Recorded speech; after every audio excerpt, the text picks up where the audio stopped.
Hello दोस्तों, आपका हमारे YouTube चैनल पर बहुत बहुत स्वागत है।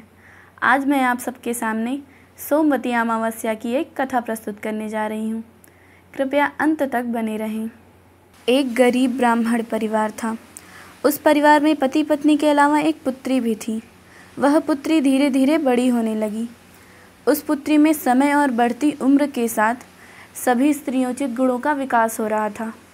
वह लड़की सुंदर, संस्कारवान एवं गुणवान थी, किंतु गरीब होने के कारण उसका विवाह नहीं हो पा रहा था। एक दिन उस ब्राह्मण के घर एक साधु महाराज पधारे। वो उस कन्या की सेवा भाव से काफ़ी प्रसन्न हुए। कन्या को लंबी आयु का आशीर्वाद देते हुए साधु ने कहा कि इस कन्या के हथेली में विवाह योग रेखा नहीं है।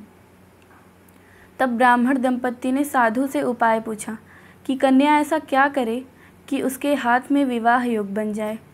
साधु ने कुछ देर विचार करने के बाद अपनी अंतर्दृष्टि से ध्यान करके बताया, कुछ दूरी पर एक गांव में सोना नाम की धोबिन जाति की एक महिला अपने बेटे और बहू के साथ रहती है, जो बहुत ही आचार विचार और संस्कार संपन्न तथा पतिपरायण है।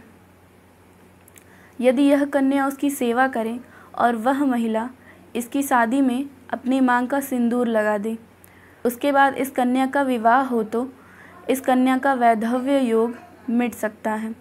साधु ने यह भी बताया कि वह महिला कहीं आती जाती नहीं है। यह बात सुनकर ब्राह्मणी ने अपनी बेटी से धोबिन की सेवा करने की बात कही। अगले दिन कन्या प्रातःकाल ही उठकर सोना धोबिन के घर जाकर साफ सफाई और अन्य सारे काम करके अपने घर वापस आ जाती है। एक दिन सोना धोबिन अपने बहू से पूछती है कि तुम तो सुबह ही उठकर सारे काम कर लेती हो और पता भी नहीं चलता।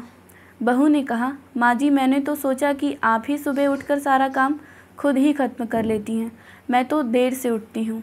इस पर दोनों सास बहू निगरानी करने लगी कि कौन है जो सुबह ही घर का सारा काम करके चला जाता है। कई दिनों के बाद धोबिन ने देखा एक कन्या मुँह अंधेरे घर में आती है और सारे काम करने के बाद चली जाती है। जब वह जाने लगी तो सोना धोबिन उसके पैरों पर गिर पड़ी। पूछने लगी कि आप कौन हैं और इस तरह छुपकर मेरे घर की चाकरी क्यों करती हैं। तब कन्या ने साधु द्वारा कही गई सारी बात बताई। सोना धोबी पतिपरायण थी, उसमें तेज था। वह तैयार हो गई। सोना धोबिन के पति थोड़ा अस्वस्थ थे।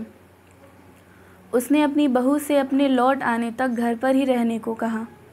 सोना धोबिन ने जैसे ही अपने मांग का सिंदूर उस कन्या की मांग में लगाया, उसका पति मर गया। उसे इस बात का पता चल गया। वह घर से निराजल ही चली थी, यह सोचकर कि रास्ते में कहीं पीपल का पेड़ मिलेगा तो उसे भंवरी देकर और उसकी परिक्रमा करके ही जल ग्रहण करेगी। दिन सोमवती अमावस्या थी। ब्राह्मण के घर मिले पुए पकवान की जगह उसने ईंट के टुकड़ों से 108 बार भंवरी देकर 108 बार पीपल के पेड़ की परिक्रमा की और उसके बाद जल ग्रहण किया। ऐसा करते ही उसके पति के मुर्दा शरीर में वापस जान आ गई। धोबिन का पति वापस जीवित हो उठा। इसलिए सोमवती अमावस्या के दिन से शुरू करके जो व्यक्ति हर अमावस्या के दिन भंवरी देता है, उसके सुख और सौभाग्य में वृद्धि होती है। पीपल के पेड़ में सभी देवों का वास होता है। अतः जो व्यक्ति हर अमावस्या को ना कर सके, वह सोमवार को पड़ने वाली अमावस्या के दिन 108 वस्तुओं की भंवरी देकर सोना धोबिन और गौरी गणेश का पूजन करता है। उसे अखंड सौभाग्य की प्राप्ति होती है। वीडियो में अंत तक बने रहने के लिए आपका बहुत बहुत धन्यवाद। कृपया हमारे चैनल को सब्सक्राइब करें, वीडियो को लाइक करें, शेयर करें और कमेंट करके ज़रूर बताएं कि आपको हमारी वीडियो कैसी लगी। धन्यवाद।